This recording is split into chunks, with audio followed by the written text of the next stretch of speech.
Hello, my name is Kedar, and you're watching rptv. On May the 23rd, the SDP Planning Committee met to discuss strategic planning, community engagement, and resource allocation. The almost 2-hour meeting brought together a diverse group of committee members, city staff, and community representatives, all committed to fostering collaboration and setting future goals. The discussions focused on aligning inter-committee efforts, ensuring effective stakeholder participation, and addressing urgent community needs, paving the way for a more inclusive and cohesive community development strategy. And now let's go see how the meeting went.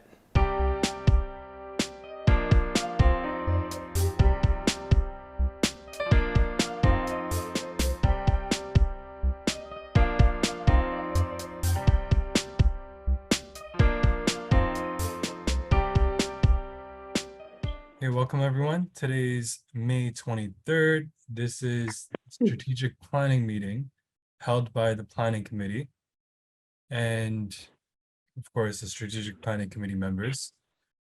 Hey folks, today's focus, I have here a document shared by Michael.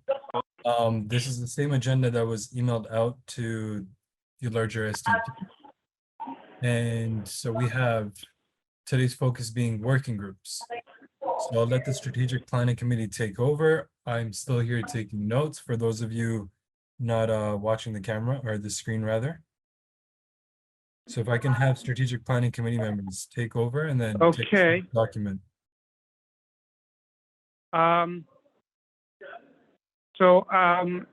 Just put up the page with the agenda so people can see all the questions to begin with, and then we'll get to each section.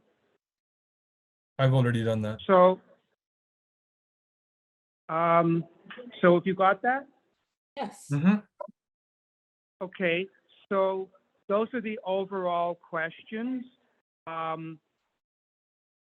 They're kind of divided into 3 groups. So it's questions about existing activities and how people are participating in the working groups is the first section. Then there's section about current issues and what is happening that will affect us. And then the third section is about what we want to see in the community and what we want to see in terms of goals and priorities and priorities and actions. So go through that. We'll take part of the time for each working group, and whatever, there's 2 questions to get through all of it. So that's why we have 2 days. So whatever we don't finish for each working group, we'll pick up at the same point on June 6th and finish each working group. So we're going to do all 4 working groups on both days, and each working group will get as far as it gets on the first day, and we'll finish it on the second day. I think that's better because people would not have known which working group to come for. So hopefully we get people from all the working groups on both days, and nobody has to just wait while we talk about other working groups.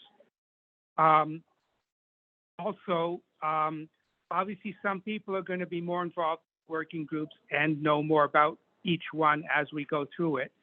But we also want the people who aren't involved in each working group to have something to say, mostly after they've heard from the actual people involved for each working group. So we're going to start with safety. So obviously people who most involved in safety will talk first, but we still want to hear if anybody not involved in safety has any thoughts about what they've heard before we move on to another working group. So everybody can participate in all the working groups, but obviously each one will be more relevant to the people who are more active in it. So we're going to go, I don't know if there's any other general point to be made, but we're going to go into the working groups, and we're going to go through each of the points. So once you get into the charts, it will list the questions in groups of 2 or 3, and then have some space to write down the points people make. So first couple of questions are, and the first chart is divided among into the existing activities. And if anybody feels that we didn't list them properly or whatever, you can also say something about that or add other comments about the working group that are not specific to individual projects. But the first two questions are basically to review projects and how they could be more effective. So I hope you can see the list of projects for safety. Is it up?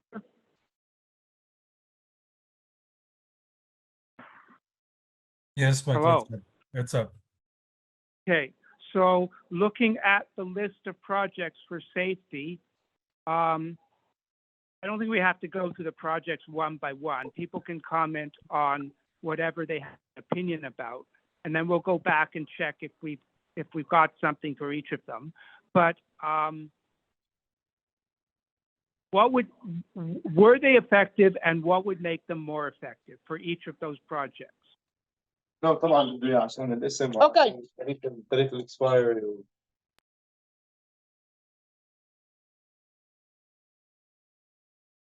I mean, we do have some people here from safety already. I know they said some of them would be later. Should we start with a different working group? Yeah, because I already, yeah, because Yes. was the Yeah, yes, please, Michael. I think Leonard's going to join us later, but Haja is also a bit preoccupied. So if you could start with another group, that would be appreciated. Nope. So no. I'm sure we have a fair number of people from community building, right? So he was very pleased. Yeah. very pleased. Okay. So maybe we'll Okay. start with that one. All right, bye. I believe it is third in the grouping that you have there. Yes, I found it. Okay, and also you wanted a parking lot section. That's after the 4 working groups, just in case you need to use that. It's down there as well. And then after the parking lot are just notes from previous meetings in case we need to reference them, but we probably won't need to. So I just wanted to let you know what else is in there. But we're going into the community building now. So there's the project list again. And so what would make those projects more effective? And were they effective?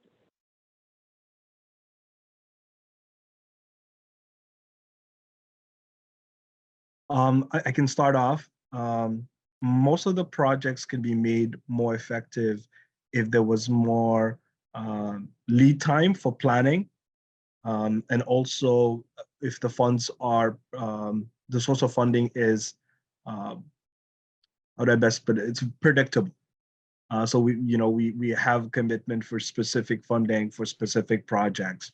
And I'll reference Sunday in the Park being one example, Black History Month planning being another example. When it comes to also food security initiatives, it's not easy getting more of an impact out of the project if we don't have funding committed for specific priorities in those in that initiative. So I think that's the general theme.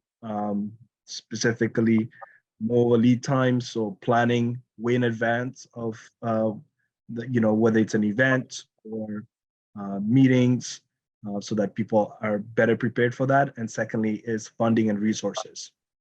So that could improve the impact of those initiatives. But there's Joel, there's other folks from community building here as well who could speak to that. But those are the common themes that I'm identifying.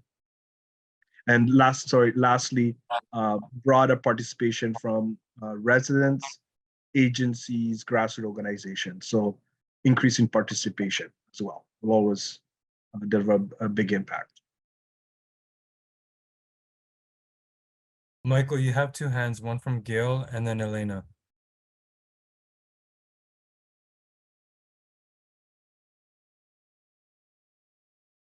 Michael, are you there? Michael may be having a hard time unmuting himself, so why don't we say while he does that?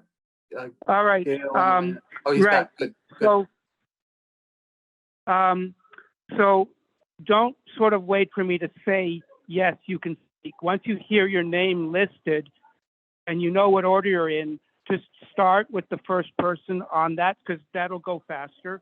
And if necessary, I feel like somebody got left out or whatever, I'll say something. And I'll try to keep this muted until that other group is gone.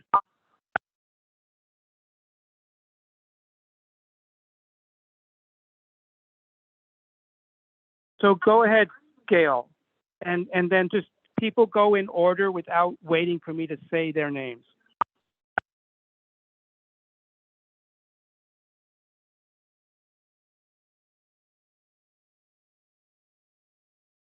Gail, I'm not sure if you're speaking, but you're muted.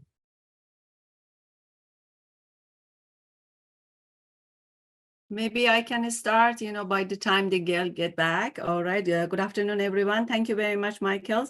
That's interesting, actually, tables. But I would like to give the small suggestion regarding the involvement of the community and the residents. Why not we put the program as a fundraising, not a very extensive and expensive type of a fundraising, that this will help the community to overcome the difficulty. And even through those fundraising, we can even, provide, for example, food security, or maybe, other services that the people required, means it will be covered up with that. Because everywhere in each and every community, there are people that they can afford a little bit. We are not expecting much, but we can put such a really interest among the people that when they get involved, they have the right even to participate in many, many programs. So fundraising, I think it would be one of those options that we can think about it. Thank you. Thank you, Elena. Gail, are you back? Okay. I'm back now. Sorry, I was just traveling. So I just wanted to know if we had come up with a number, because we're talking engagement. So is there a number that we are thinking of? 500 people, 1,000 people? What is that number that we're looking to reach? I think if you have a number, then you know how to maybe go about a bit of planning. The other thing I would suggest in terms of, because I mean, we've tried getting people together so many times, it's not happening. I know that TCHC is doing something massive around that. So there's going to be a little bit of people being tired coming to things like this. So I think something to consider there. And I don't know what their date, actually, I think they did put out a date. So something to think about there as well. And I think there's an opportunity to maybe set up some like communities of practice. So if you think of the 3 or 4 working groups, how can you kind of create community of practices where people are meeting to talk about what should employment look like, or what should, strategically, what should community building look like, right? Because people are going to come to the table because it's something that interests them. So if you create those kind of pockets of community of practice, we may also be able to get some information that way. But my main question is how many people are we targeting?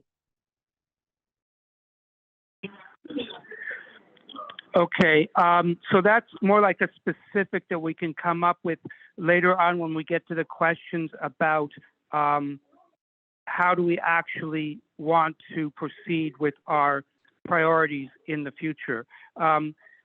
Now we're getting mostly very general comments, but those might be really good suggestions for some of the committees. So I'm taking notes of everything, and I'm sure Ishmael is also. But can we also hear if there are any specific concerns about those particular projects and what could be done to improve them? I think that the projects could possibly be more intentional when it comes to addressing the, am I echoing, folks? Okay, because I'm hearing an echo, but yeah, so we could be more intentional about meeting the goal of social cohesion and inclusion with our activities.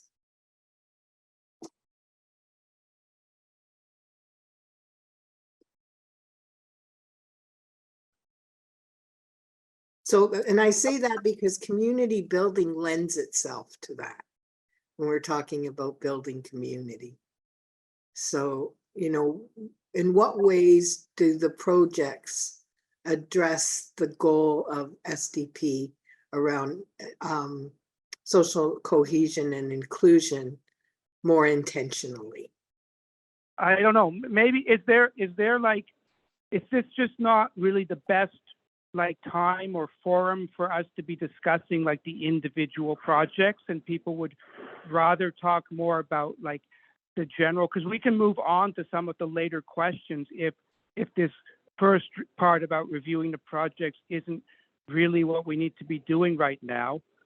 So, I mean, in that first section, there were also a couple of questions about recruitment and the overall involvement in the working group.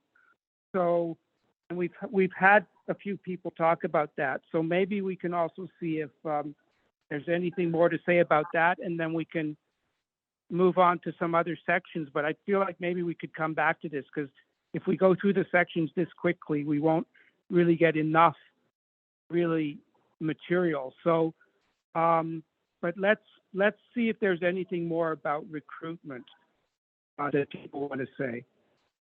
We have Cher's hand and then Gail right after. Yeah, I would like to make a comment on the discussions that were opened up earlier. So my input would be that most of the time, or from what I've experienced so far, with working at Dixon Hall, is that projects and programs are often delivered in isolation. We work in very close proximity with each other. Regent Park Community Healthcare Center or other organizations that we work with, they are our stakeholders as well. Oftentimes our projects or even our programs are overlapping, or either not overlapping necessarily, but they're very related, much related, that can be sort of joined together when it comes to resources. When we think about resources, we often always think about funding, and we sort of neglect or not think through that there's other ways that we can sort of go through this project or go through this initiatives that are not necessarily like restriction would not necessarily be just the funding, if that makes sense. Thank you, Cher. Gail, would you like to go next? I see your hand up. Did we get Gail yet? Oh, maybe I'm trying to understand this list. Is this a list, or are we just throwing out things, or is this just a set list that we got from somewhere? Because I heard the word funding and projects that were funded. Is there clarification for that one? So the list is basically the projects that the working group has done. It's not organized according to whether they were funded or not. It's just the major work. So some of them were funded, some of them weren't. We didn't choose just the ones that were funded. If I can speak to that too. I'm not understanding. So let me give a crack at it then, Gail. Can you hear me? Yeah, okay. So this list of activities is a list that sort of came from within the community building working group, of which some were funded. But this is sort of how the group has spent a lot of how the group has spent its time. And there is also this larger funding process that is now involves applications for funding that don't come through the working group, and many of which are under the pillar or the theme of community building. So none of those projects that didn't come through the working group are on this list. So maybe, so folks who are not so familiar with all this stuff, like that funding process that is led by the city's community funding unit, uses the 4 pillars of the SDP and uses the principles of the SDP to allocate its funding. but it's kind of separate from our working group. So I can explain that more if people would want more explanation, but that's my answer to your question, Gail. And those activities and projects aren't on this list. They're in, well, no, the ones, the only funded projects that are on this list are ones that came through the community building working group itself. And, okay, So example, there's, I think in the first year, Healing is One did a community building project, if I recall, that was for building up their organization. And I if I remembered more, I could say more in detail about it, but that's the first one that comes to mind. And there's been many. I think the Birthing Center, yes, the Birthing Center is doing some community outreach that has been funded through the SDP. So they're connecting in with us a little bit, but their project, sort of they developed their project and they're implementing it. yeah, but it's not, that's what I'm saying. There's projects that are not on this list that were funded, that are, Yes, and so for those who aren't familiar with the SDP, I'm just trying to give some examples so they can picture what I'm trying to talk about. So, yeah, like if there aren't a lot of specific sort of ideas about the existing projects, then we could move on to some of the other questions. Before we move on. I mean, I had some idea. ideas about possible projects for several of the working groups, but they're mostly would be new projects. So they don't really fit into this section of reviewing the existing projects. So I'll mention some ideas when we get to the later part of the questions, but maybe this is all we need on these first questions. So the next section really, unless there's some further people or points people want to make here. Yeah, go Well, ahead if you have some more points before we move on to the next section. There are hands up.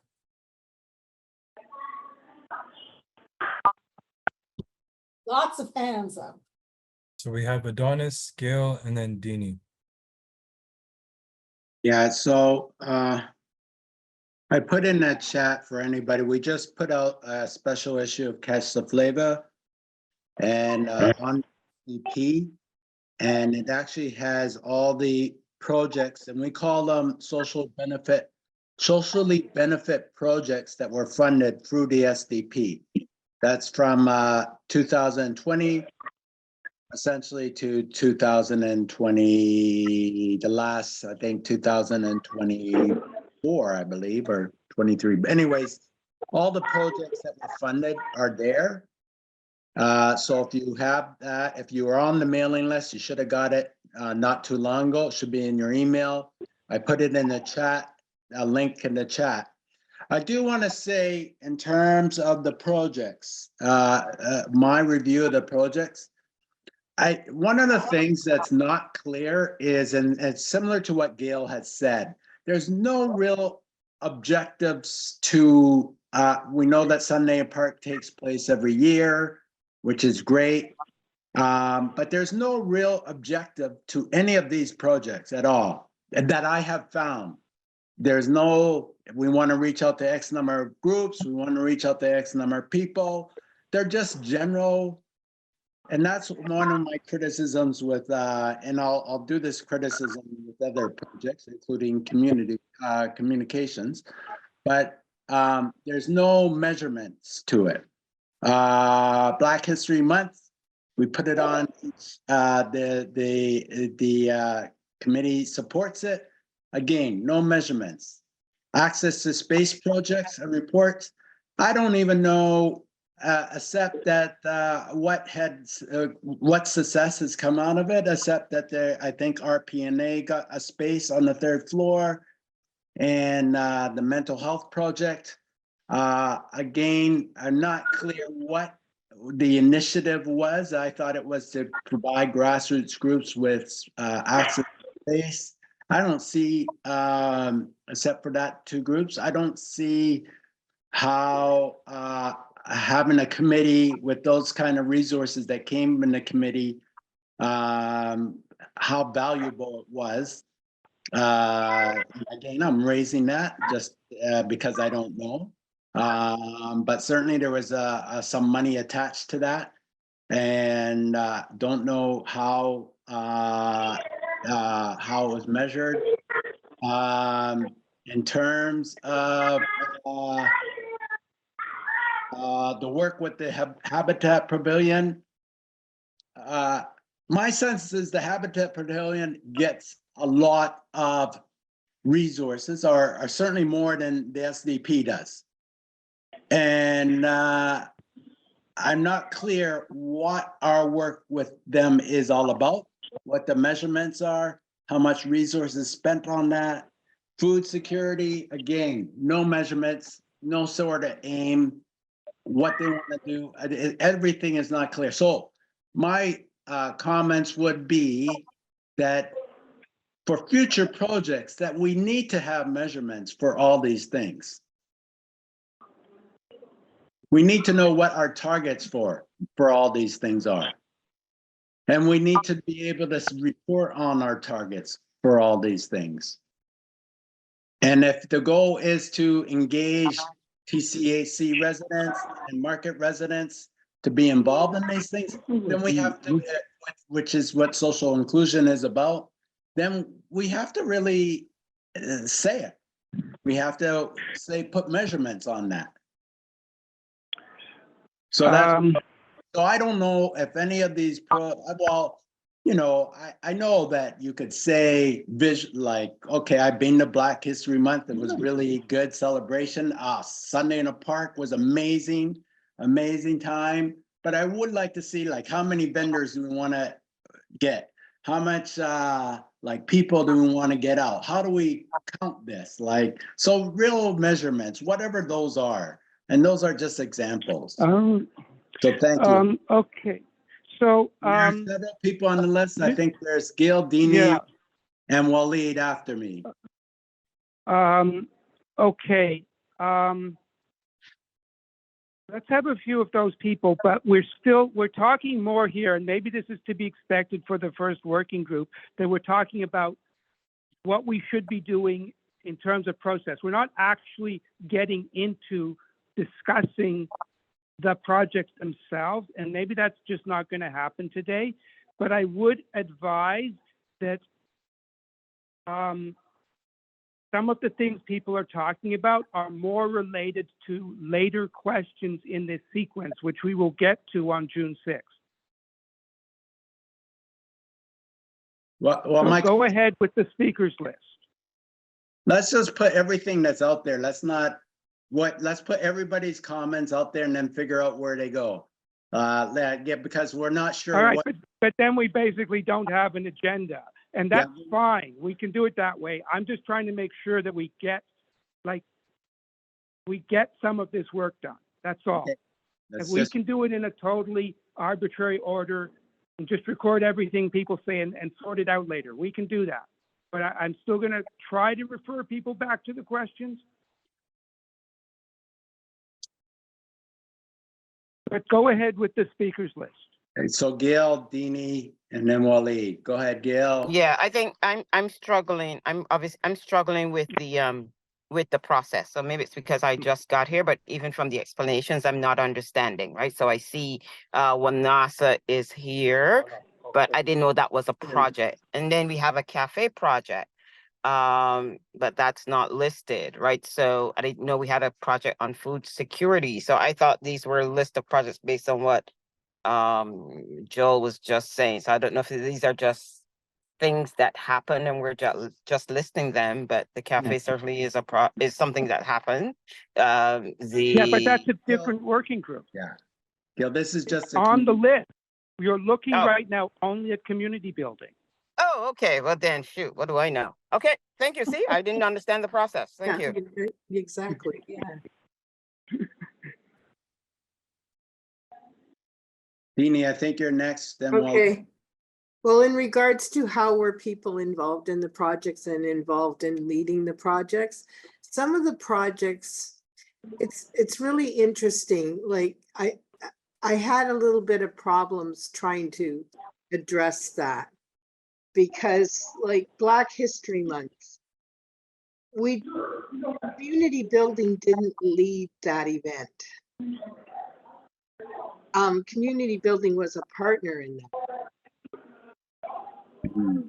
you know, so in some of the areas, like the one around the UN habitat, I didn't understand it all. And then I found out that it was that we had promoted their activities. So again, we weren't involved in the actual development of the activity.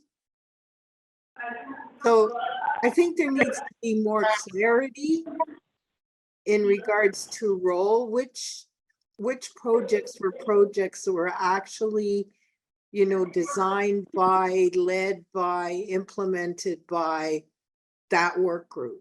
Because I see that in not only in community building, I see that in other work groups as well, where they've worked in like they've either partnered with or supported, but they really didn't do anything to plan it.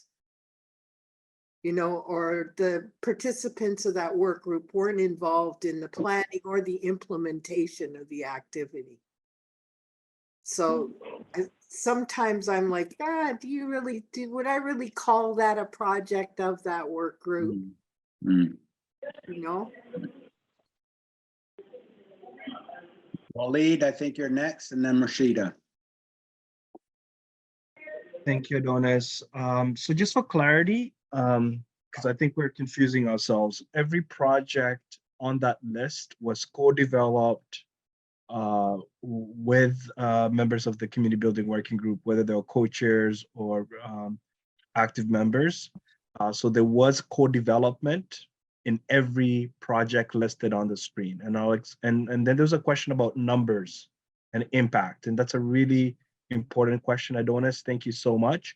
There are numbers, there are benchmarks, and that's what the evaluations and benchmark committee is doing. It's helping us track that. It's not articulated on the screen because I don't think that was what the questions were about. It's about effectiveness.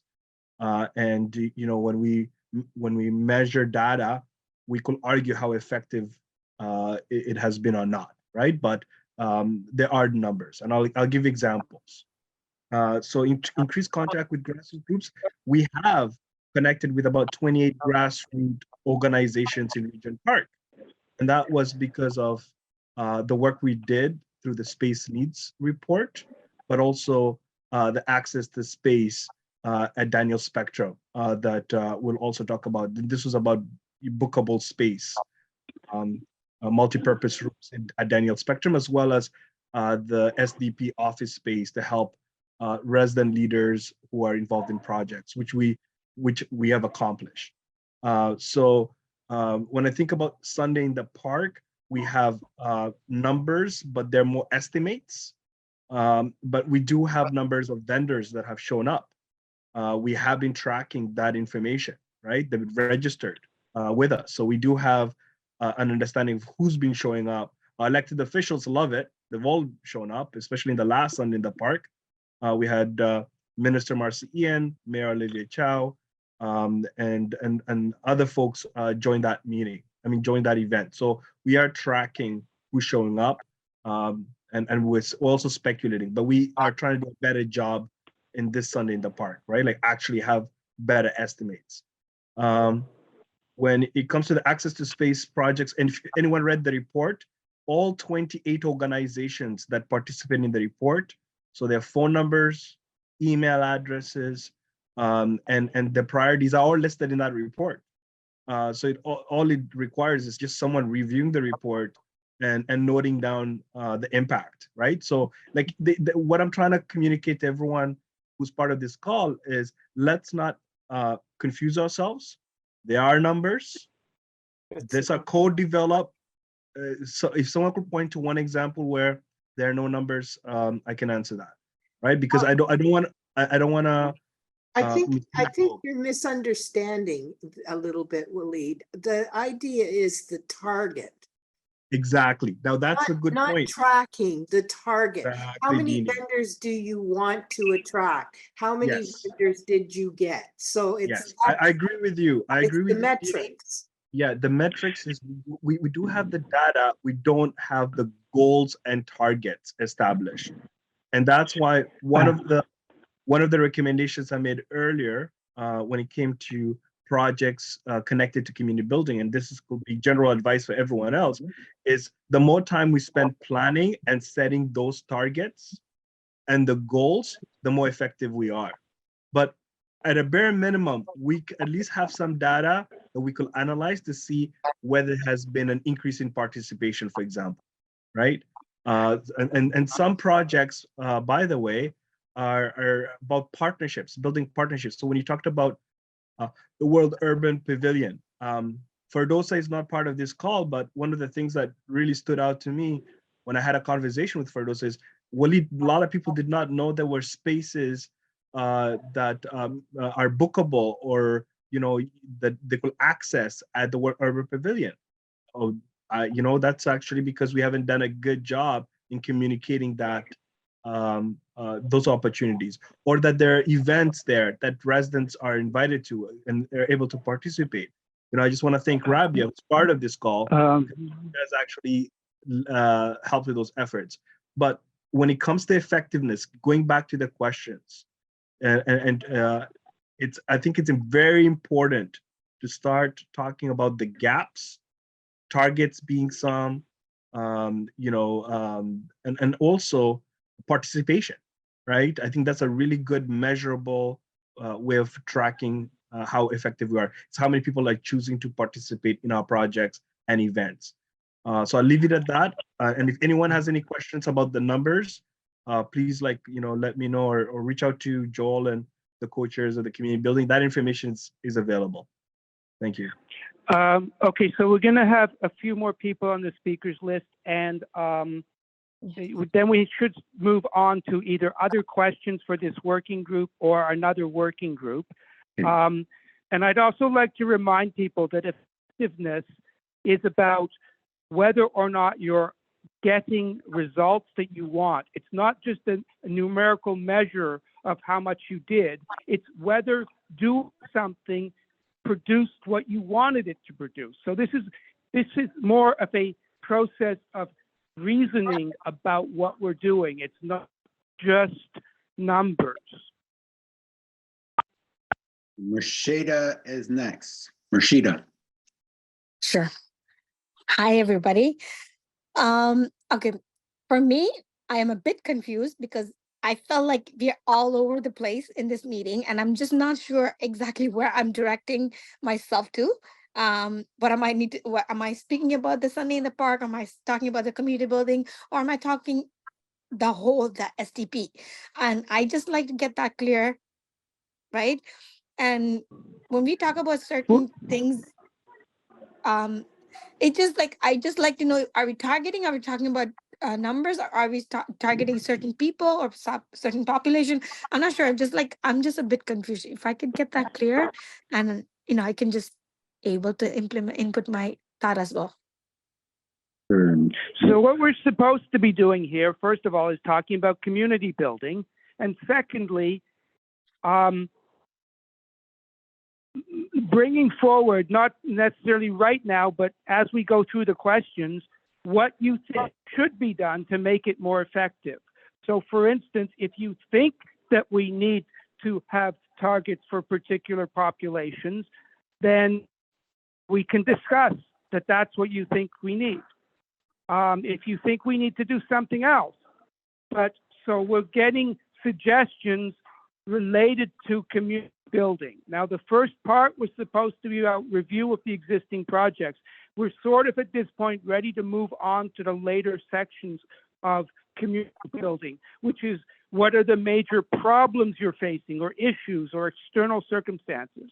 And then after that, we'll talk about what do we want to see in the community that results from community building, and then what activities and so on. So we've got an actual agenda here. We're not sticking to it. We're going back and forth, which I think always happens in this meeting. So these kinds of meetings. So it's not a huge problem, but there is an agenda if you want to follow it. And the part of the agenda we're on right now is community building. We're sort of wrapping up the section on what have we done so far, And we're about to move into the section of what are our challenges? And then after that, what do we want to do? So please continue the speakers list. Yeah, I would like, to ask you, Michael, you said, what we have to, add it as an involvement of the community. I had a, few talk, with the community and residents, and they said the program that they are putting, normally it's for some certain age or maybe the range of the, people and the residents.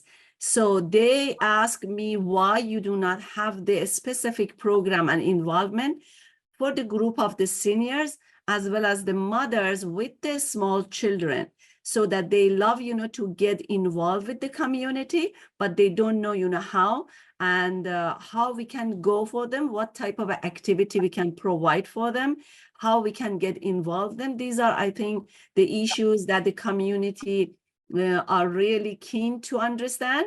And if we can provide such an involvement with these two specific groups, beside the youth and the young or teenager people, it would be really good. Thank you. All right, I'll make sure we remind ourselves about that when we get to discussing specific future priorities, because we can make some decisions about whether we want to put more effort into attracting or responding to specific age groups. We have, So we've got Waleed. that idea, but we need to, at some point a bit later on, we'll need to discuss, like, how is that implementable for a working group? Is there some way we can do that? Sure, thank you. I will. And then Gail. Waleed, go ahead. I'm just going to quickly answer the questions, Michael, because I know you're taking notes, and so is Ishmael. So as some of the notes that I want to amend and correct is, first of all, there's nothing mentioned about the increased contact with grassroots groups. Because of the work on the space needs report, actually grassroots organizations have started to collaborate with each other. Because of the food security Can you initiatives, just turn there? So, grassroots just turn in there. grassroots organizations have been able to collaborate with each other. It's because we've created spaces down the spectrum for groups, grassroots groups to also use. There's been also collaboration as well. So there are things that we're not documenting as an impact.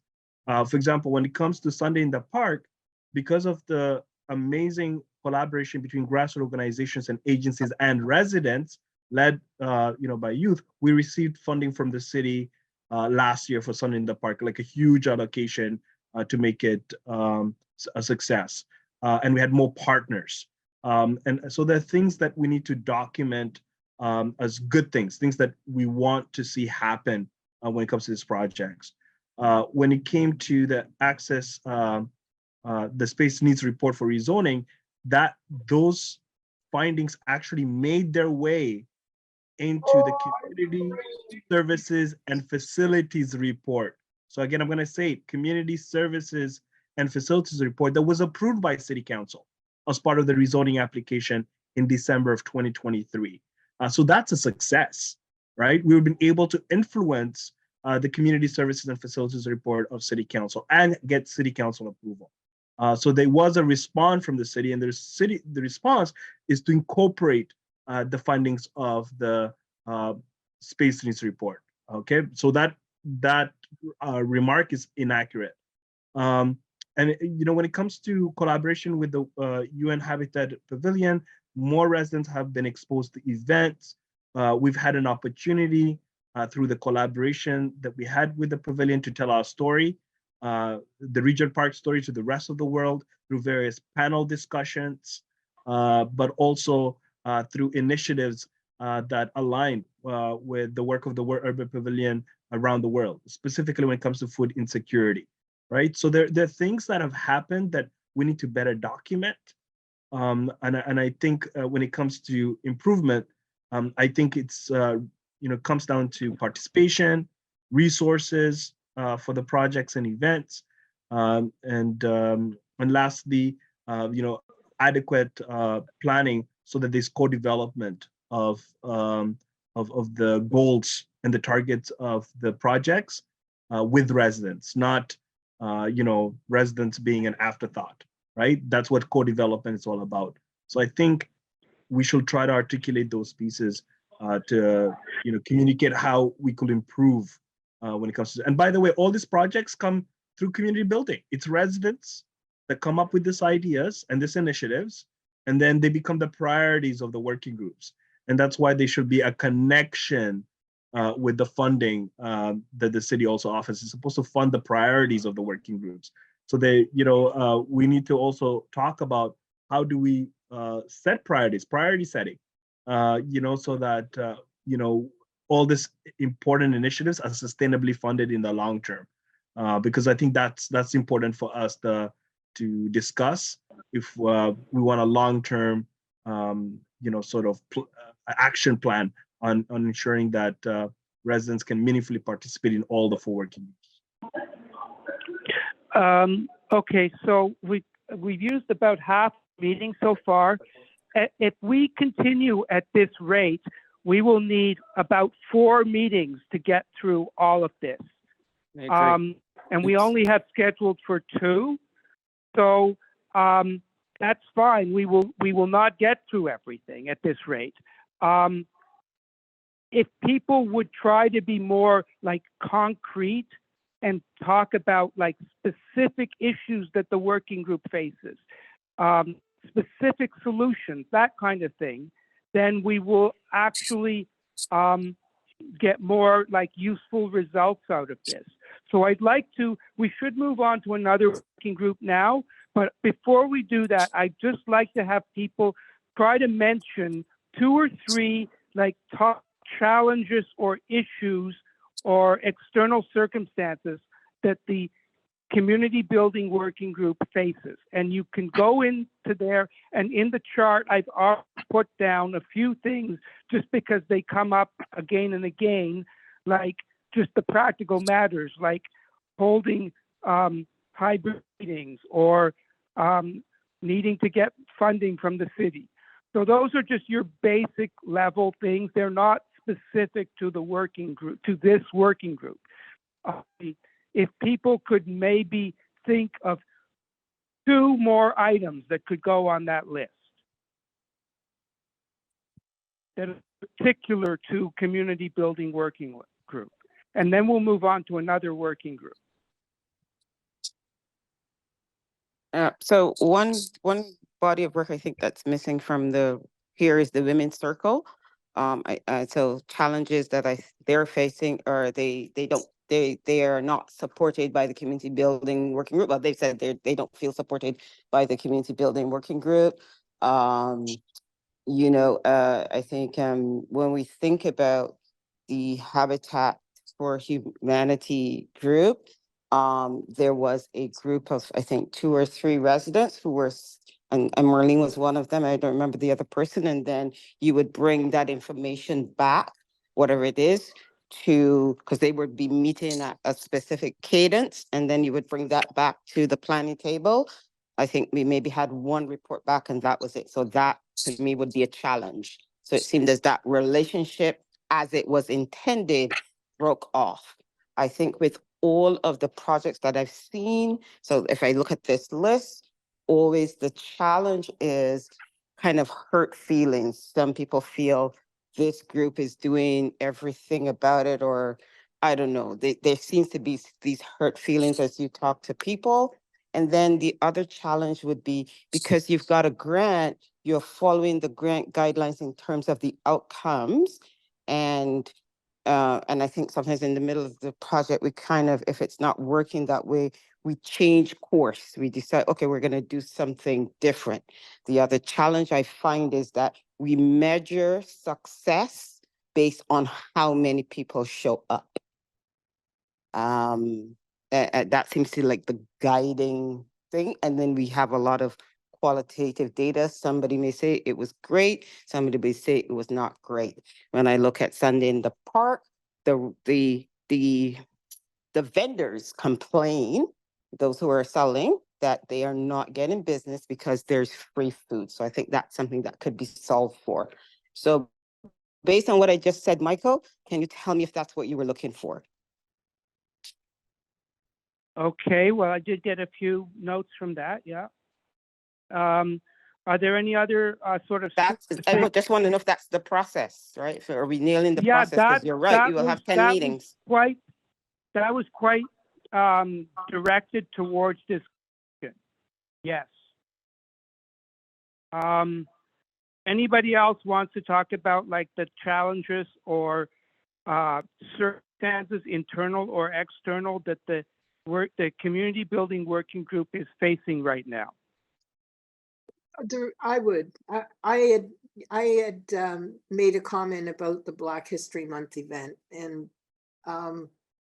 Waleed more or less said, well, no, that event was co-developed. And my reason why I raised that was because the community building work group was not able to make any kind of substantial contribution to that event.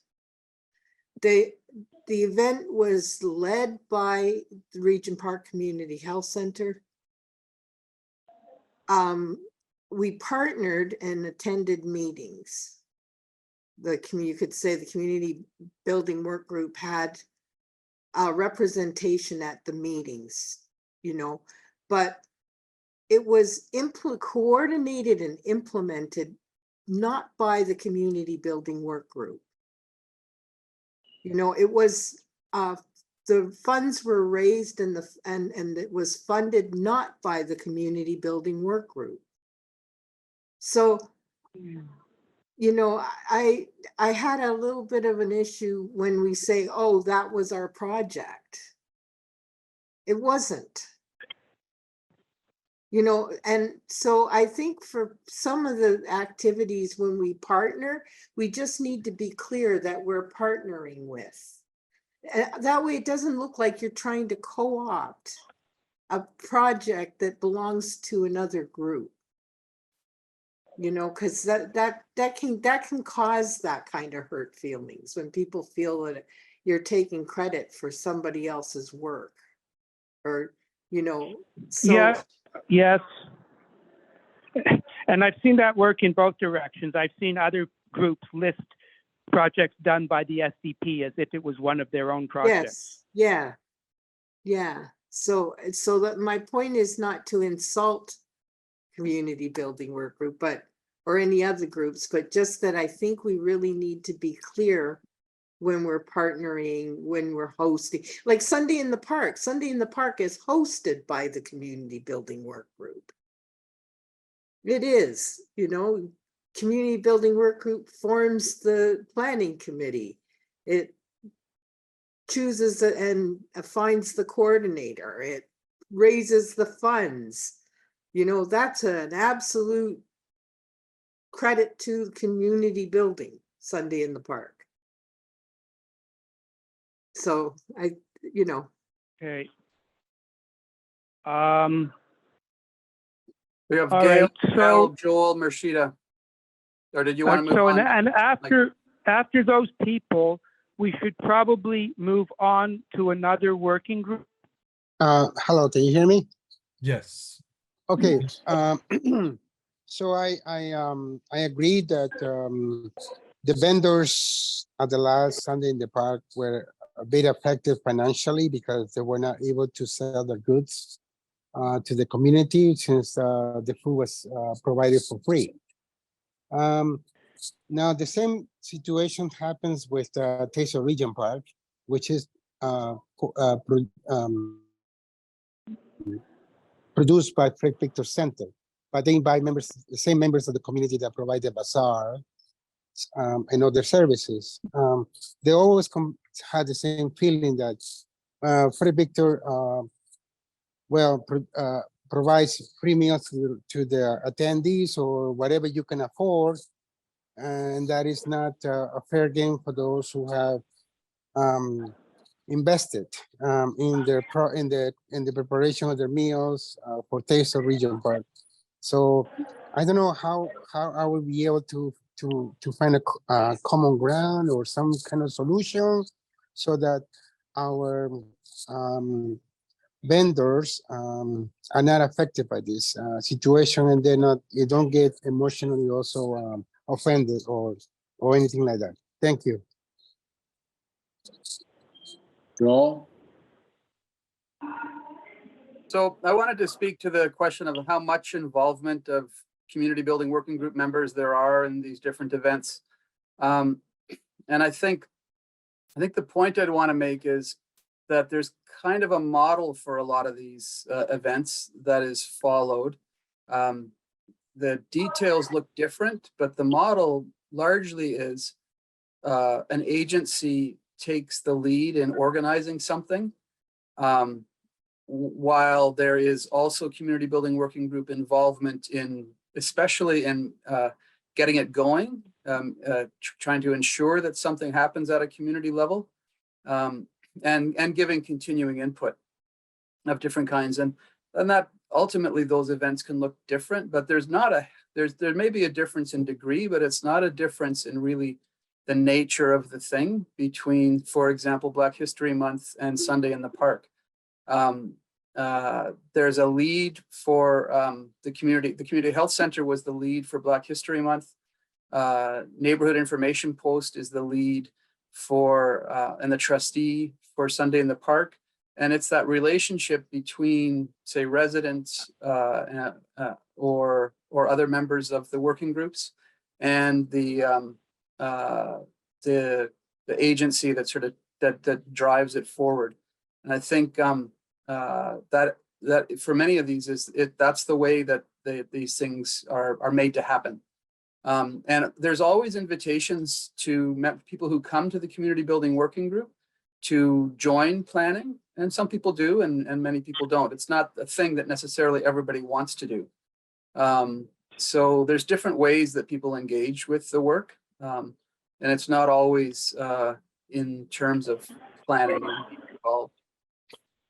But Joel, if so Marshida's next, and then Dini, if you like. So yeah, and I'm just going to briefly comment on that as well, and then we'll go on to something. But go ahead, whoever's left on the speakers list. I'll make one quick comment, and then we'll move to another working group. Marshida, myself, and then you, Michael. Go ahead, Marshida. It's just a comment I want to make, but we were talking about events and our community building. We're supposed to host a event and stuff like that, but we need to plan how we can able to get sustainable funding to support that person. That person itself should able to collaborate with different organizations, whoever doing if it's a Black History Month or any other event, that person should able to collaborate to do the thing. Resident itself not able to involve in everything and many things because of lack of knowledge or whatever it is comes from, right? So it just I was even like as a co-chair, I was been there, and we were like I was aiming to get one of coordinator for that community building working group, so that person should able to do it. Even if you had the community, that person, the funding, we could reduce the money that we are asking to do this event, right? Maybe we could look somewhere else that funding able to make that happen. So we should able to think about that in the future. My comment was maybe, and this is more for future, I guess. Maybe it's in light of what Joel says around there's a number of different lead agencies running different community events. But maybe as a whole, the community building, I would say maybe that one of the things that they should focus on is how to support all the community festivals that happen in the park. In terms of not only raising funds, but which could be part of it, but in terms of ensuring that all these events are co-developed with residents, and how can residents take the lead in some of the events and be encouraged to take on leadership roles, and working with vendors across the different community events that happen. And there's no reason why, if we have Black History Month, why we can't have Asian History Month, South Asian History Month, as well as like getting all the festivals together and cooperating, and that might be a better way to have the focus of the community building working group, I think. That's how I see anyways. So we have Michael to go back. He wanted to steer us in a different direction. Miguel, So I just on this question of I think it is important to distinguish between the lead and the trustee. And if the lead is supposed to be the working group for a particular project, then no, it's not being led by the trustee. If on the other hand, there is a particular organization that is the lead for a particular project, and the working group is one of the partners, then that's the way it is for that project. And I don't think those two things are very similar and should be blurred into each other, because that disenfranchises people by never allowing anybody other than a large organization to be seen as the lead. And I think that's disenfranchising. And so we should make that distinction and figure when a single organization is the lead and when the organization is just the trustee and the working group or some other group of people is the actual lead, and we should make that distinction. Okay, so we have, is that your comment, Michael? Where do you want to go through here? That's my comment, and I would like to we've now covered some of the issues, so that's great.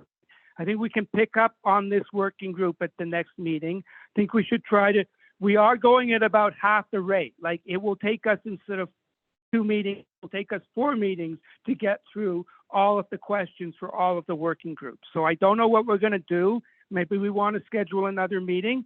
We'll have to think about that at the planning group. We are going at about half the rate, which is great because we are getting somewhere now. But it will take longer if we go at this rate. I would like us to try to get in at least one other working group today. So which working group has the most attendance right now? Ismail? Checking the attendance right now. Here. Our employment. All right, I would Employment. suggest we go to the employment section and start then again with the effectiveness of the projects. Yeah, I would say employment and communications, either or, but yeah, we can do employment. Okay, employment.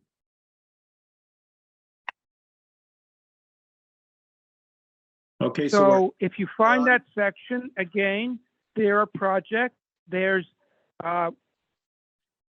employment strategy, employment and revitalization, there's the cafe, there's learning series for entrepreneurs. I may have missed a couple, but those are the main areas of activity. Some of them kind of blur into each other, at least in my mind. I'm not 100% sure where the distinction is between the original employment strategy of a couple of years ago and the employment integrator that they're doing now. But those are the areas. If people would talk about, were there any ways that they were effective or not effective, or something that could have been done differently that would have worked better? Can we hear from the employment group first? Members of the employment group, since they know more about their activities. Gail, did you want to speak on this? Okay, so sorry, I got to see what are the projects on here. Employment barriers, strategy, learning series, night market, Regent Park Cafe. Okay, so what were some challenges? Always, right? Having people resources. We've always had, I think, of the 4 working groups, we've always had a kind of a low attendance, kind of in that, I don't know, maybe 10 to 20 range, dependent. But we've had as much as, I think when I first started, we probably had as much as 40, 50 people then. So our challenge was getting resident resources at the table. And then we went through almost, I don't know, 6 months to a year of not getting any agency resources at the table, and hence the restructure of kind of how we were doing meetings, having a kind of a group of people working through this. If I can see the list again, sorry, then I can help, like, look at what as I try to remember. Like, can you go back up or down or however that goes? So the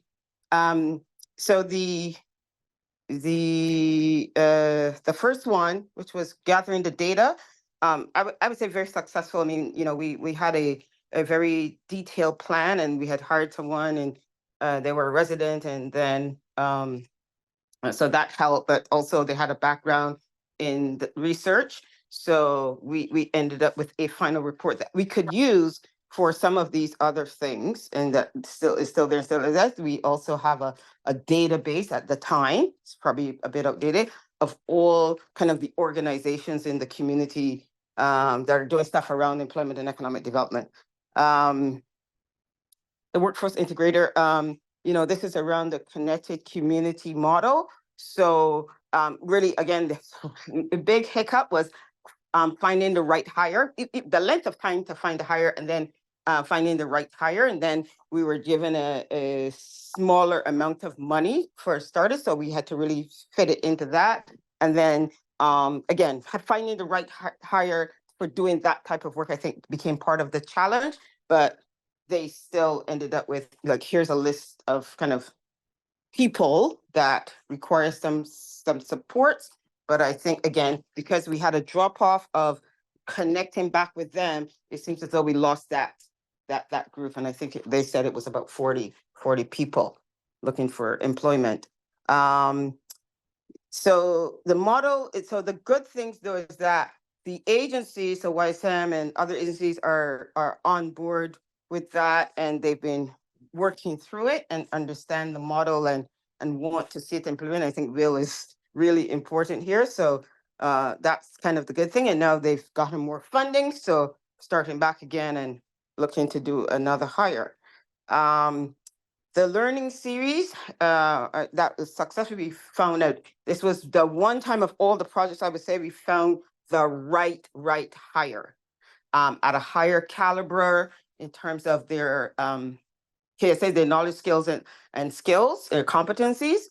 And that left us with a framework that we can continue to use. So we have a database with learnings or e-learning that any entrepreneur can jump in and take, and it's now housed on CCL&D's software, because they have the infrastructure for it.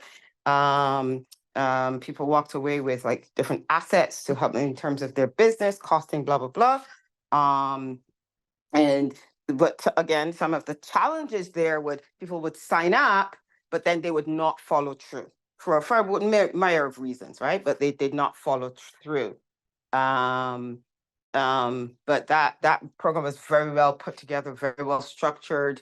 And they had, and so I think part of the piece that came out of that was a evaluation framework, and that was actually, it was submitted and accepted. I think it's the University of Calgary. I don't have all the information in front of me, but you know, that model was accepted. So we are in light somewhere in the education space.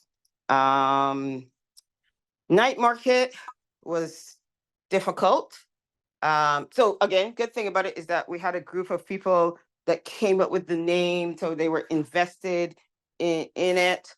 You know, it was supposed to be in the night, but again, long summer days, might have been starting too late or too early, and then the other challenge was their other markets. So there's a Wednesday market, there's a Friday market, and the same people are at both of those markets. A good thing coming out of it is that those entrepreneurs got some assets that they could continue to use in their business, whether it was, you know, dishes or decorative pieces. That was a good thing, I would say, that came out of that. But again, there's reports on all of these. And that's a good thing too, that there's good report backs on all of these. Regent Park Cafe, yeah, so the challenge there was the length of time to implement. So we had a good model, length of time, although, I was going to say we had a good model, we did not have a model that everyone agreed with. So again, people had the idea that they want to come to the cafe, work, and take the money and go. They don't want it to be in a system. They don't want to pay anything into the program, and they want to get cash. Then the other challenge is that none of the entrepreneurs are registered business. It is not a requirement, but there is a requirement certainly that you pay taxes, or sorry, that you report taxes. So so you're looking at a landscape that we have to figure out a way to tackle that. And I don't know that the model we had tackled it. Good things though, we have an infrastructure in place, which is so we have an infrastructure in place. We have a point of sale system. We have people who are trained to use that system, which is it's actually a very complicated system. And we have 3-4 entrepreneurs who know how to use that system very well, where people are getting the understanding of running a business and they're paying back into, right? Because if you had a business, you have to pay rent, you have to pay utilities, So people are, entrepreneurs are adjusting their business model in terms of what they sell, their menus, being a bit more brave in terms of marketing themselves, social media, and also interacting with people as they come into the space.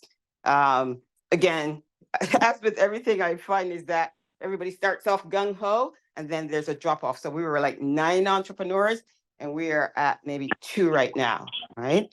What else with the cafe? So we have good equipment that so anyone now can say, look, I want to use this model. Kind of that's there. Now the other hiccups that we have are the amount of money that we have to give to art hubs and what we're getting back for that money. I think there's a little bit of where we're chicken. I think everybody sees this can work, so not everybody wants to jump in and take over. And that is the challenge. The cafe ends on Monday, technically, because we haven't had a let's renew. Plus, but again, because we have this model where you're giving back into the program, we have money that we could say, okay, let's move forward a little bit more. Let's move forward a little bit more. So that's also maybe a good thing about the program. I'm sorry. Yeah, that's it. That's what I can add. So plus and deltas. So I have also 1 or 2 things I want to say myself. One is that I thought there was a period of time, if I can name names, when Brian was there, that a lot of this actual employment work was being done. I mean, I know people who got jobs because he sat That's right. in the building. And so what I feel like was not accomplished is that he did all that stuff, but his job was to get the employment agencies to do it. So what I don't understand is why were we not able to convince the employment agencies to maybe take turns, each of them for a month, sending somebody to do what he did and sit in the Daniel spectrum and get people jobs? Because that model obviously worked, but we weren't able to convince them to do it. And I thought that's what it was. It was supposed to be an employment strategy, not that we were going to do it for a period of a year and then we didn't convince anybody else to do it. You're absolutely correct. And you're right. Strategy was created, and I forgot about that body of work. It's not on the list here, but strategy was done. You're right. We, again, so Delta is that midstream, we realized that we cannot get the agencies on board. So you can go back and look at the files. You'll see all the meetings that were set up with all of the agencies. And none of them wanted to commit to that. They said they're doing their thing. And even when I started with EED, myself, Paula and Merwan, we went to, for example, Dixon Hall. Well, actually, we had a whole group of Dixon Hall. All the employment agencies, we brought them into a room and we said, hey, this is what we'd like to do, together. What are your thoughts? And they said, so one agency said, we don't need anyone to coordinate us. And we spent an hour trying to explain what we meant by coordination. So that was a lift that they said no, that point blank, no, we already do that. We don't need to partner with you to do that. So he shifted gears and, connected as people asked him about jobs, he decided to, well, I may as well help them because they're not going to the agencies. And I think in his report, it identifies why they were not going to the agencies. And so you're right, it completely fell off. People still ask about, hey, are you going to do something like what Brian did before? We kind of went to email with it, me doing it, but there's only so much we can do. So yeah. So great point, Michael. You are right about that one too. Okay, we have 3 people on the speakers list, Waleed, Ines, and then Mercedes. Go ahead, Waleed. Thank you, Adonis. Your colleague just had to leave, but it would be great to get insight of the new co-chairs of the EED. Elena, I hope you could share your thoughts as well. But I know Colin wanted to speak to some of the projects.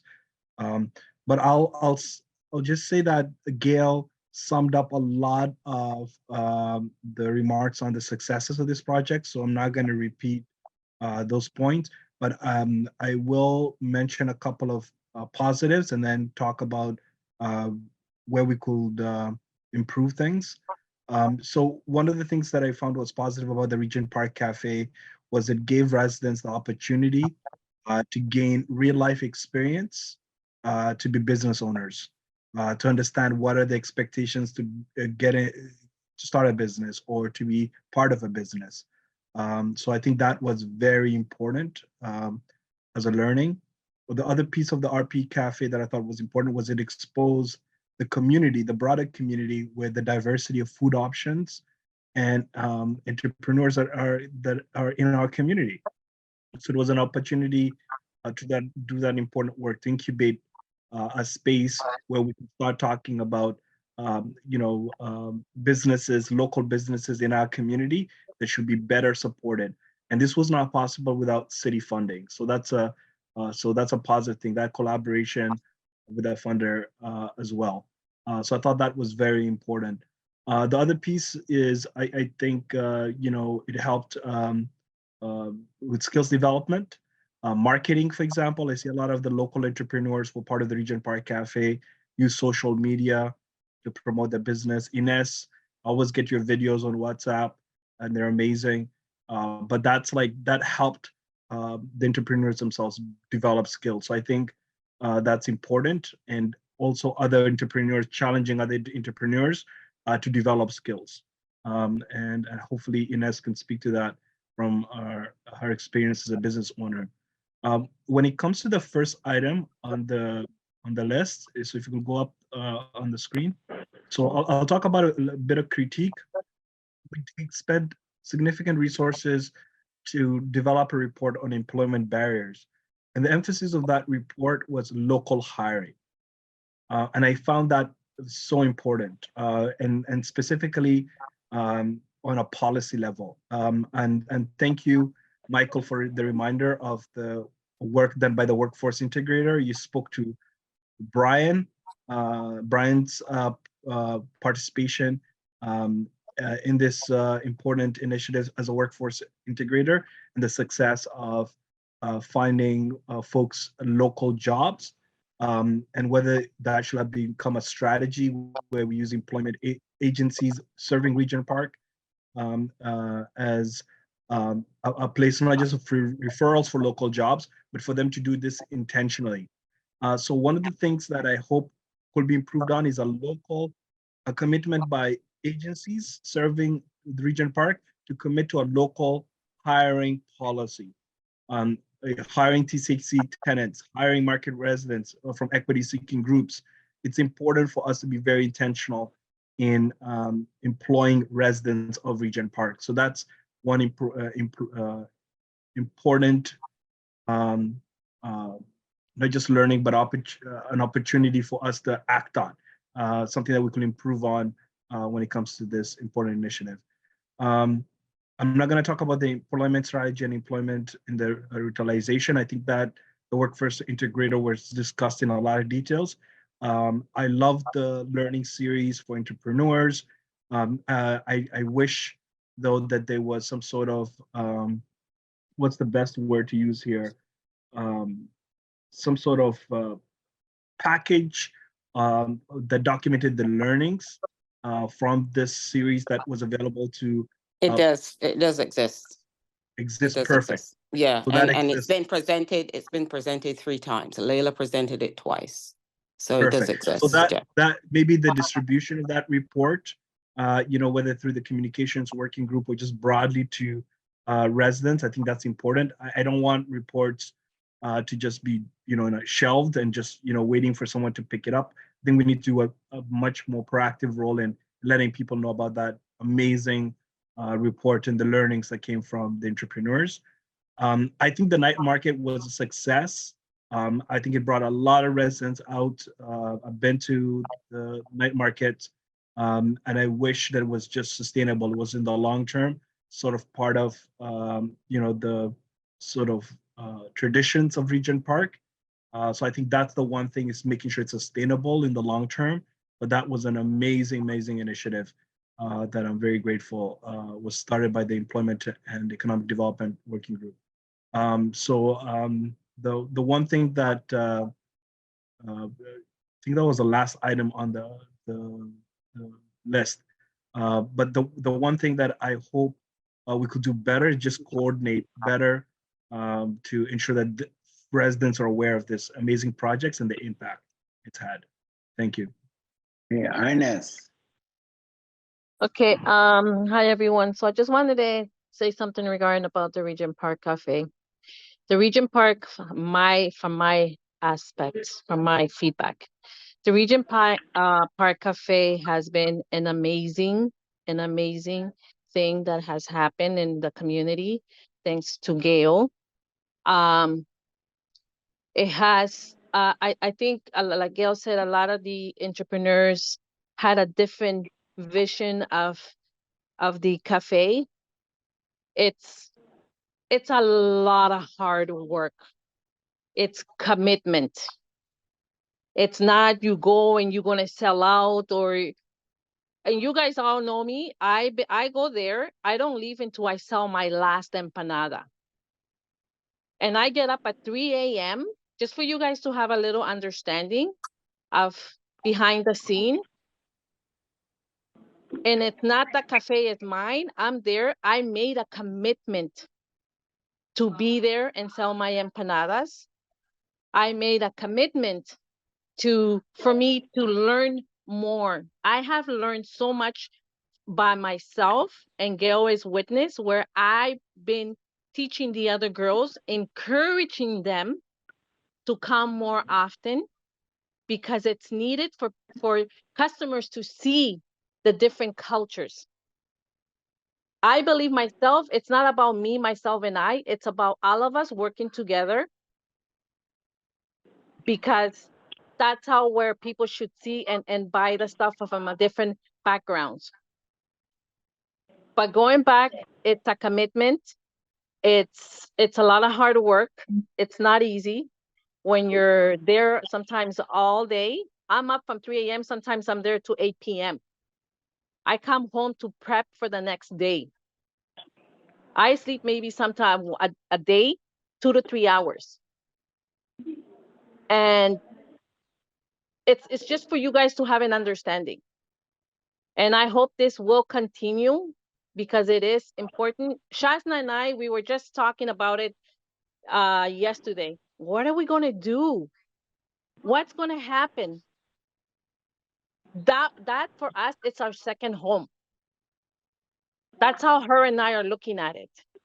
What's going to happen now? What are we going to do? How do we go about this? And it's for, even with her and I, it has been stressing us, because we've been there all the time. And it's like, okay, what next? Because a project starts, and this is where it fails because we don't have that support. It's like, okay, we tried it, goodbye, no more. It's not consistent. So how is it that it's going to be supportive for other entrepreneurs, even myself, to be more consistent in continuing this when it's a pilot for 3 months or 4 months, and then, okay, thank you, goodbye? That for me, it's like giving you with a knife in the back of your on your back, because it's not giving us the full 100% of that, saying, okay, this is such a great opportunity, let's continue. So we don't know what's going to happen. I'm just letting you guys know of the situation, and you guys don't know how this program has been for me, especially. It has literally saved me of going insane. It has saved me and as in my life of being there, meeting so many people, that it's such a good experience for me, especially. So I'm just grateful to everyone who supported me and is still supporting me.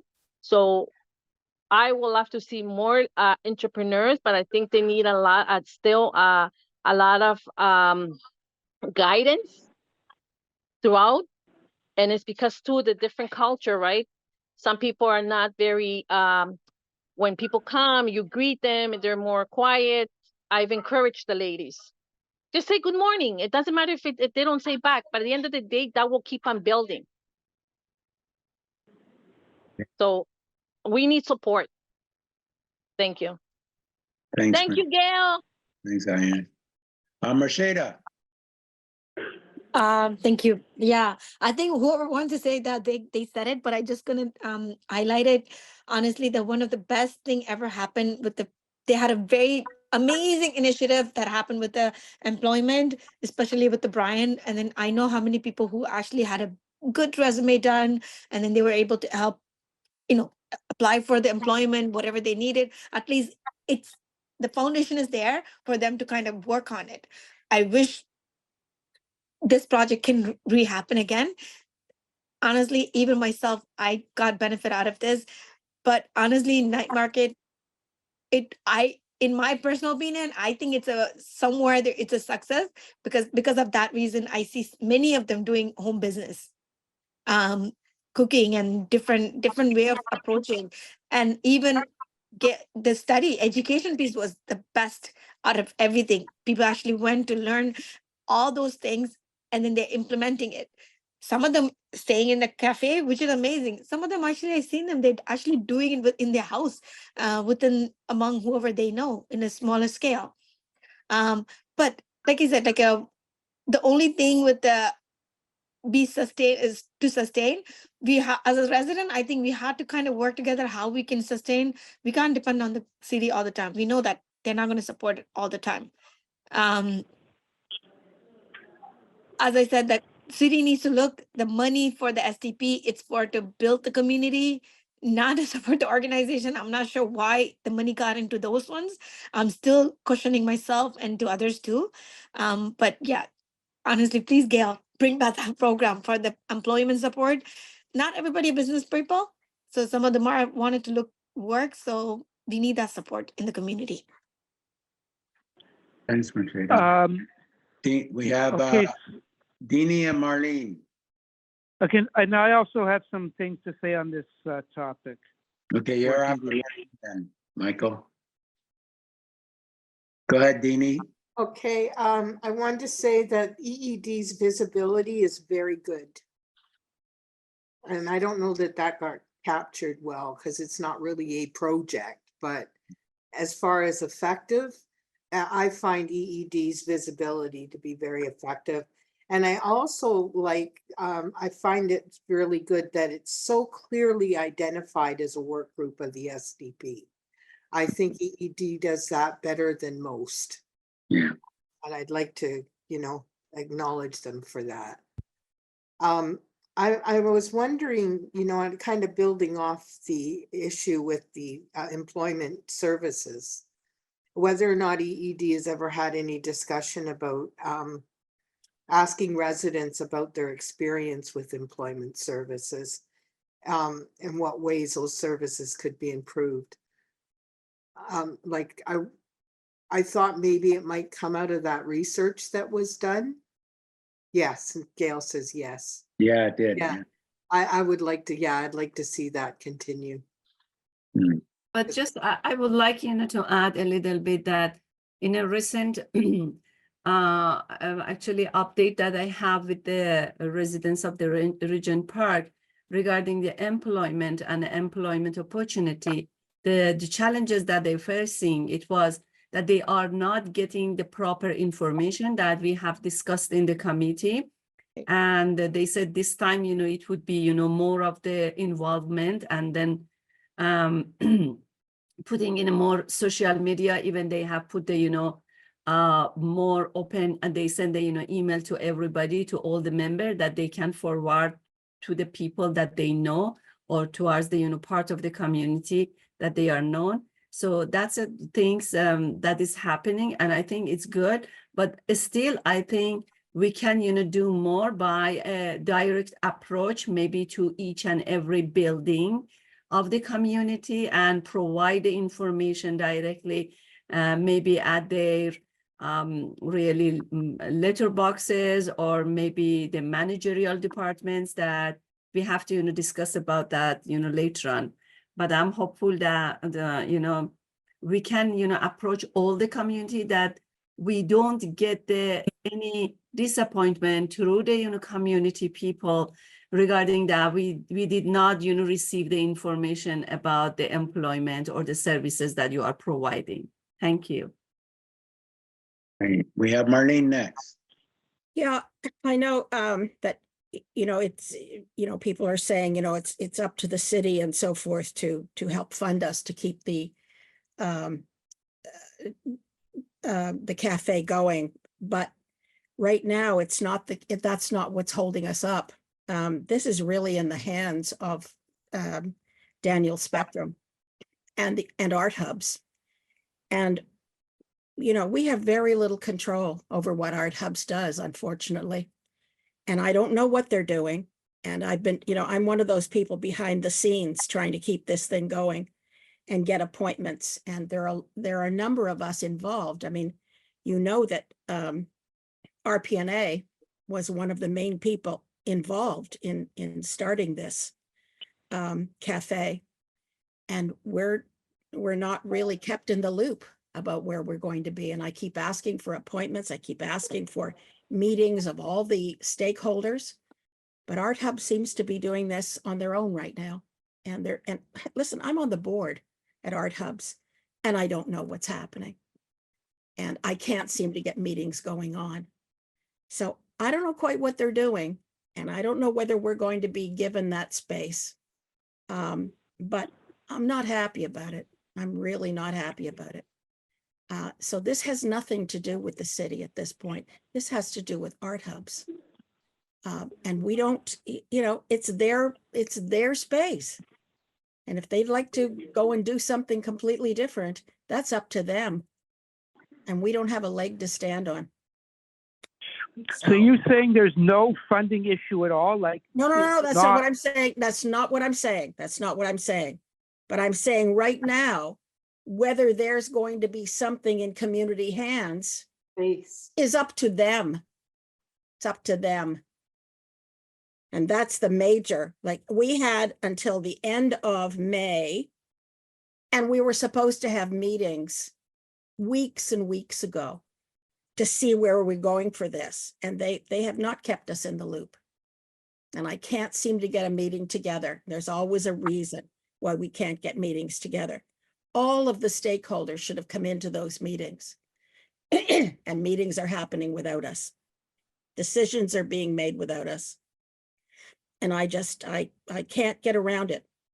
Yeah, and I would echo that. And one of the things I when I first got here, I heard from people was agencies would take over projects. And I thought that, oh no, you're just being I don't know what I really did not believe. I truly did not. I thought, no, that's impossible. An agency would never do that. Yeah. And here's this experience, right? So, we speak about working together, speak about collaboration, and then we speak about it a lot in these meetings, but it does not happen. And one Not of happening. those, yeah, I mean, even the women's circle, right? We speak about collaboration, but then they say, no, we don't feel like we are supported. We don't feel like people are looking to support us.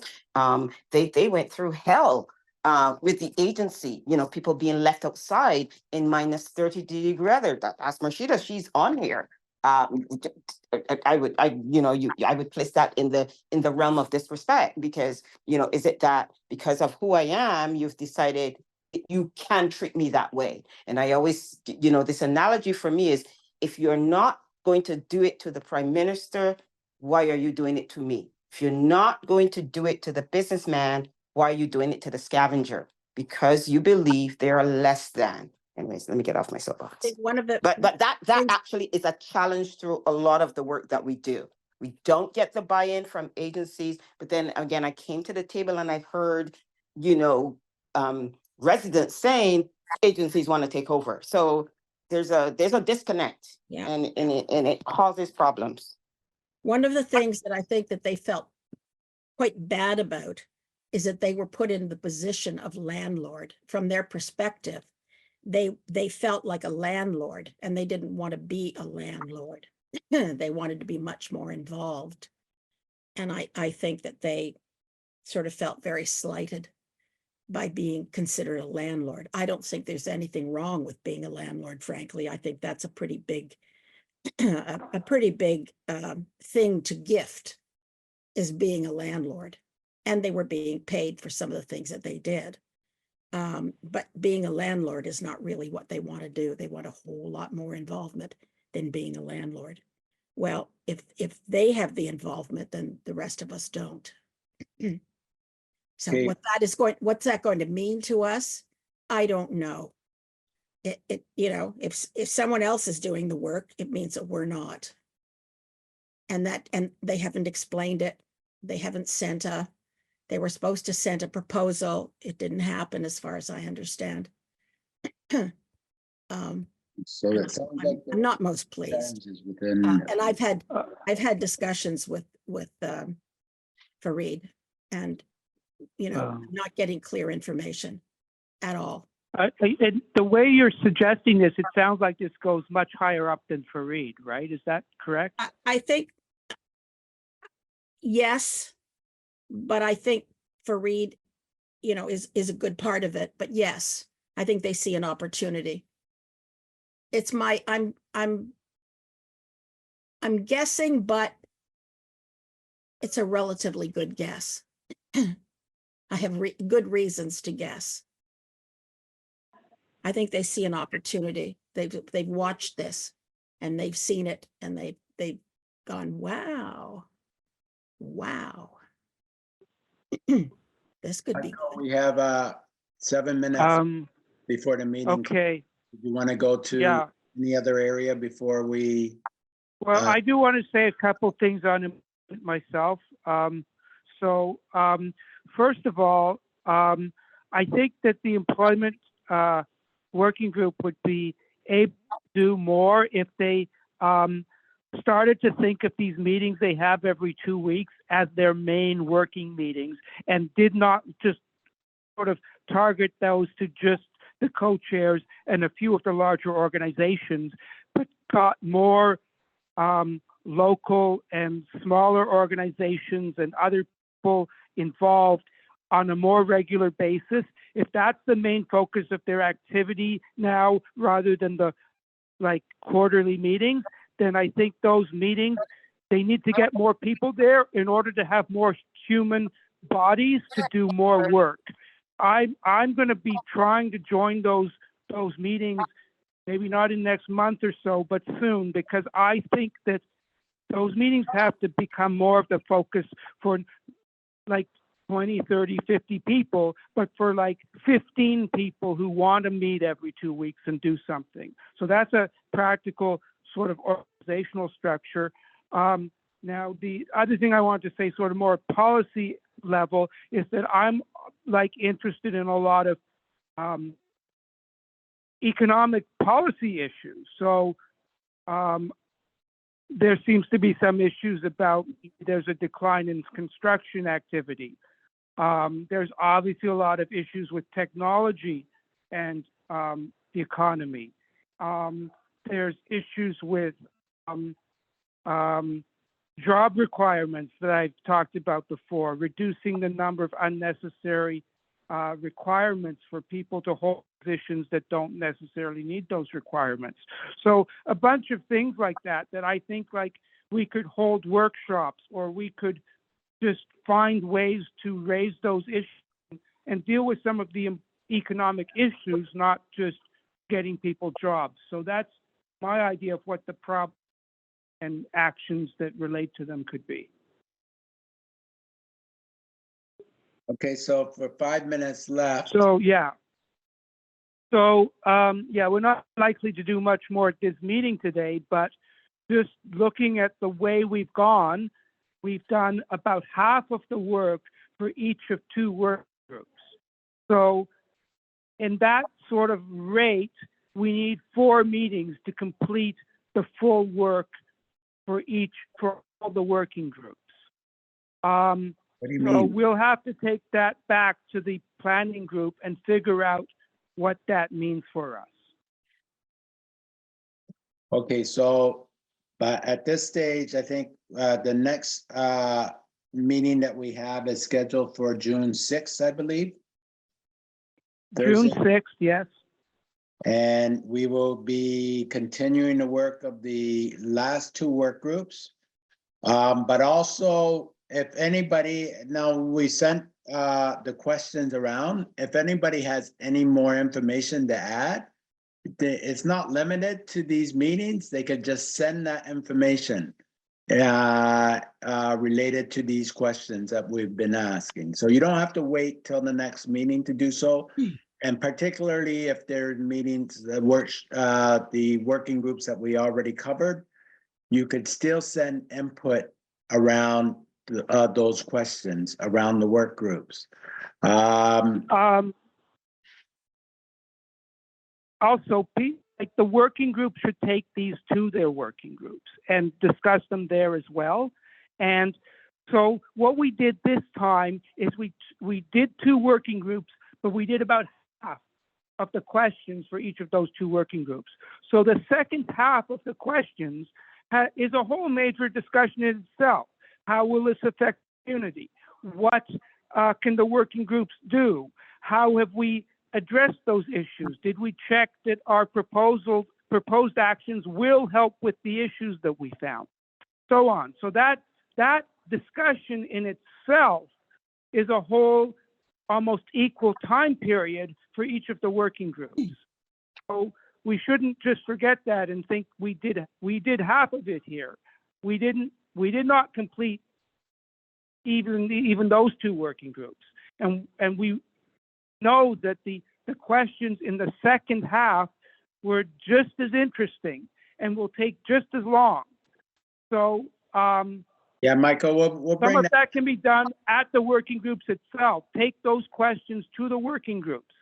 But we're also going to have to figure out how we get a chance to get into those second half questions, because we don't want to just not do that. I mean, those second half questions were very important also. Committee. Let's leave those Yeah. things. But this is the major group here. This whole group who wants to know what's happening next. So we're meeting on June the 6th. We'll be focused on these 2 discussions on the remaining work groups, the 2 more work groups. At that point, and you'll get more instructions as we go along. But we hope everybody comes back to talk about the. So safety will be the first, and then communications will be the second. So we want to. 6. What time, June 6th? 5 o'clock. 7 on Five? June the 6th. Okay, thank you. And Adonis, you said people could submit feedback. Submit it to who? Yes, so submit it to Ismail, your feedback. And if you need those questions again, we could send those questions out again. but submit it to Ismail. Thank you, Adonis. I just want to thank Adonis and Michael and members of the planning committee. This is a good start. So thank you so much, and everyone who participated today. Okay, for those members who are on the planning committee, we are meeting Tuesday again at Ismail. Is it 4 or 3:30? Should be 4, because we will need to do a regular planning committee agenda from 3:30 to 4. That week, there's a regular planning committee. So 4 o'clock for members who are on the strategic planning committee. Correct. And then 3:30 we'll start our regular agenda planning. Yes. Any final? When is this meeting, 4 o'clock? I'm sorry?